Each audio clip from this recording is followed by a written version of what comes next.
during Lent is that we're supposed to stop and sort of reflect on things. And a lot of times in Lent, we hear some stories that can be disturbing, or they can be scary, or they can really be serious. We get a lot of serious stories in Lent. And today, we're going to talk about fear, which is kind of serious. So what are some of the things that you are afraid of?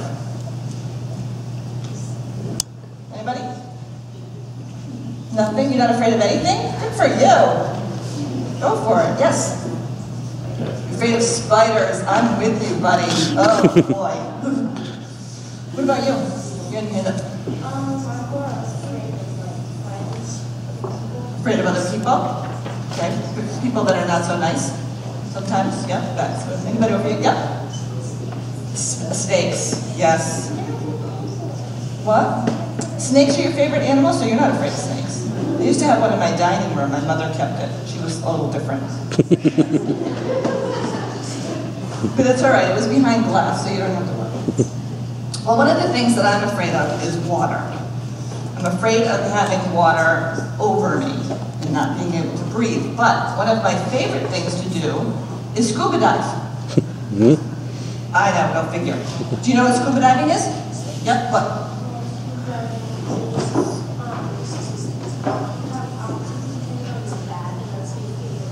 Right, exactly. So you wear a tank on your back that gives you air, and you have a mask on your face so you can see, and you have a thing in your mouth that's bringing you the air from the tank, and that's how you can dive. You can go underwater and swim around and hang out with the fishes and breathe just fine. So I had a really hard time learning how to scuba dive because of this fear of water thing. But eventually, as I was going through my training and all of that kind of stuff, I learned that I could trust the equipment that I had. That the tanks would help me breathe, and the mask would help me see, and that when I went under the water, I would be okay. And I would be able to do the swimming and do all the things that I wanted to do down way under the water. So one of the things that we learn about fear this week when we're talking about Lent is that we have all sorts of equipment to help us get through Lent, right? We have the other people that hang out in church with us, right? We have the lessons that we learn about Jesus and God. We have all sorts of ways that we can get over our fears. And when we're talking about Jesus in the wilderness, my guess is that there might have been a couple of times that he was afraid, but he wasn't alone, right? He knew that he had God and that he had a mission to do, and he had all sorts of things on his side. And one of the things that we remember during Lent is that we have lots of things on our side and we don't have to be afraid, right? So that's one of the things we're remembering this week about Lent. You want to pray with me? Loving God, we thank you for always being with us. And we thank you that during this season of Lent, there are many ways for us to remember that we are not alone, and that your grace surrounds us, and that you can bring us through whatever fear we may have. We thank you for all of the ways that you bless us and take us through this time. In the name of Jesus Christ we pray. Amen. Nice to see you this morning. It begins on page 783 in your pew Bibles. I want to let you know that it's a long passage, so I've condensed it a little bit. I'm just skipping around so I don't think you're in the wrong place. In the time of King Herod, after Jesus was born in Bethlehem of Judea, astrologers from the east came to Jerusalem asking, "Where's the child who has been born king of the Jews? For we observed his star at its rising and have come to pay him homage." When Herod heard this, he was frightened, and all Jerusalem with him. And calling together all the chief priests and scribes of the people, he inquired of them where the Messiah was to be born. They told him, "In Bethlehem of Judea, for so it has been written by the prophet. And you, Bethlehem, are by no means least among the rulers of Judah." Herod secretly called for the astrologers and learned the exact time when the star had appeared. He sent them to Bethlehem, saying, "Go and search for the child, and when you have found him, bring me word, so that I might also pay him homage. Astrologers set out. There ahead of them went the star they had seen at its rising, until it stopped over the place where the child was. When they saw the star had stopped, they were overwhelmed with joy. On entering the house, they saw the child with his mother, and they knelt down. Opening their chests, they offered gifts of gold, frankincense, and myrrh. And having been warned in a dream not to return to Herod, they left for their own country by another road. After they left, a messenger from the Lord appeared to Joseph in a dream. Get up, take the child and his mother, and flee to Egypt, and remain there until I tell you. Herod is about to search for the child to destroy him. Joseph got up, took Jesus and Mary by night, and went to Egypt, and remained there until the death of Herod. When Herod saw that he had been tricked by the astrologers, he was infuriated. And he killed all of the children around Bethlehem who were 2 years old or under, according to the time that he had learned.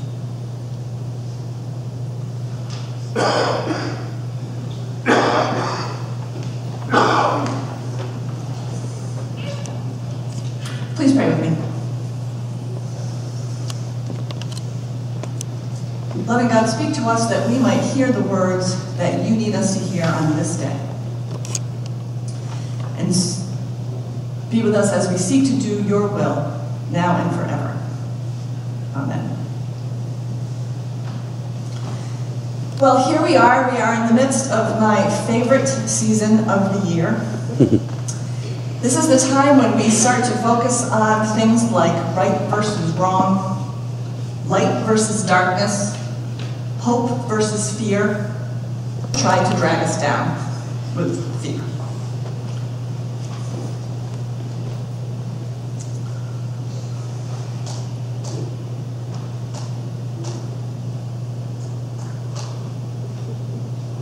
We're going to get there. I promise. Next one. Now, my theory is that all contests begin with hope, right? Because otherwise, what would be the point? Today, the Magi bring hope, the astrologers, the kings, whatever you want to tell them. Now, I understand that we don't usually read this passage during Lent. It's one that has come up earlier in the year, traditionally. But in some ways, I think that it anticipates the struggle that Jesus has throughout his life and ministry, because there's always the different powers that are tugging around him. Here, we begin with the anticipation and the joy. The Magi have been watching the stars, that's what they do. And in their life of watching the stars and the planets and all of those things, everything means something. And so a new star appearing is a very big deal. And it's worth celebrating. Once they figured out that it did not mean the end of the world, they figured out that it meant something good, this was great news. So they study the sky and they figure it all out, they figure out what the messages are, they all get together, they gather up all of their treasures, all the good stuff that they can think of to bring, and they make the long trip over to Jerusalem.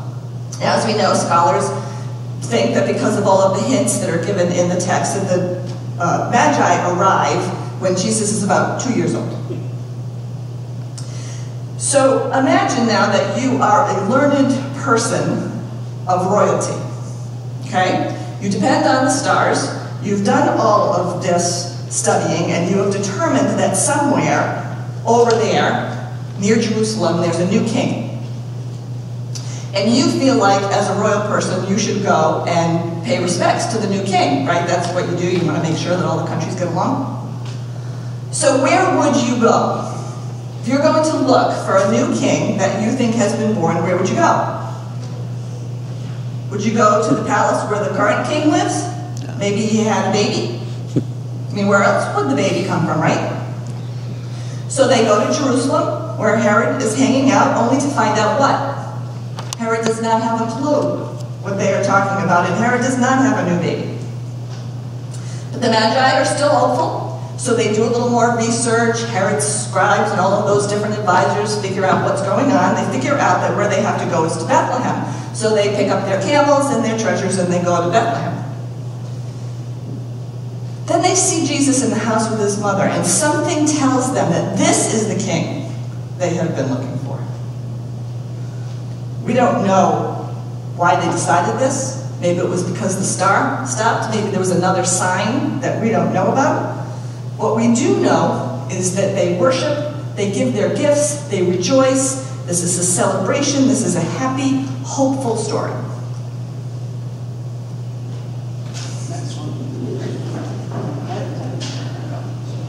Jonathan and Randy have like these signals all figured out. One of the biggest enemies to fear, to hope, is fear.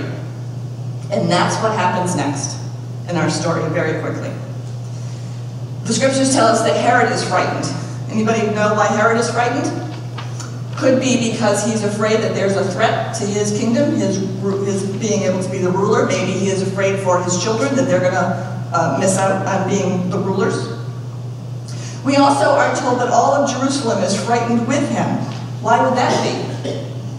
Maybe they're afraid of Herod's bad mood. We don't know what kind of person Herod was, although we sort of do know what kind of person he was. Maybe one of the things that I remembered when I was reading some of the story is that Herod had kicked another king out in order to become king. So maybe they're afraid of another upheaval in their government and some other bad stuff that might happen.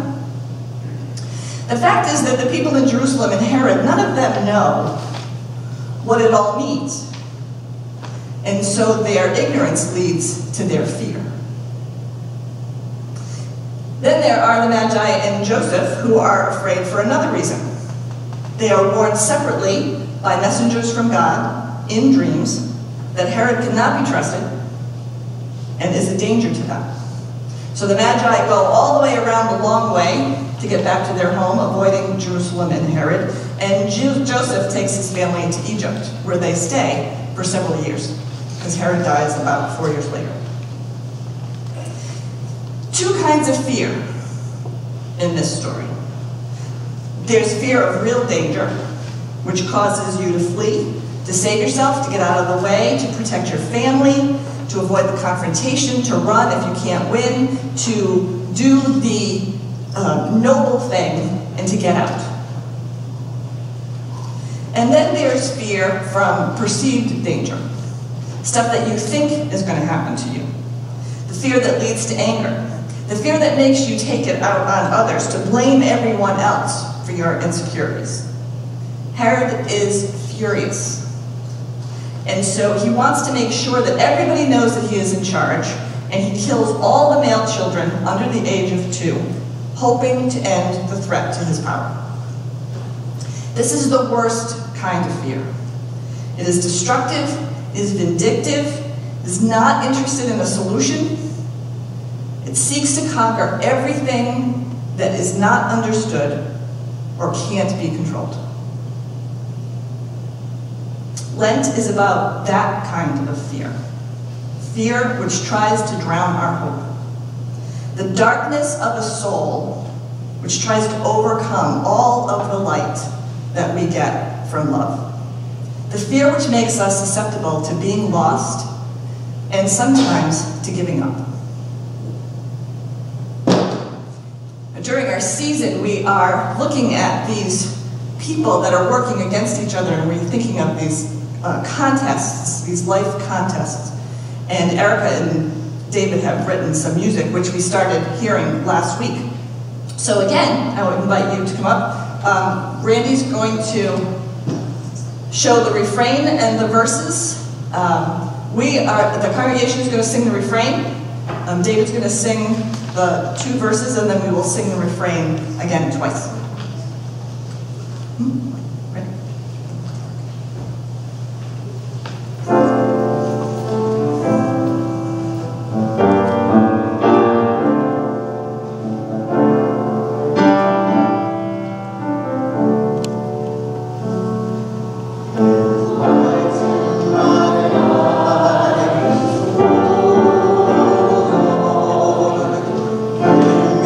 my escape.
I feel like we have a big advantage today because we know all of the things that happened next. This is a terrible story. And certainly for those families who lived it, it could lead to the kind of fear that is paralyzing. It could lead us, if we pay too much attention to it, to doubt and feelings of helplessness. But when we look back, the psalmist who we read this morning, he knew that he had the same weapon against fear that the Holy Family did. The Lord is my light and my salvation, whom shall I fear? Why do people who are facing challenges keep going? Because of hope.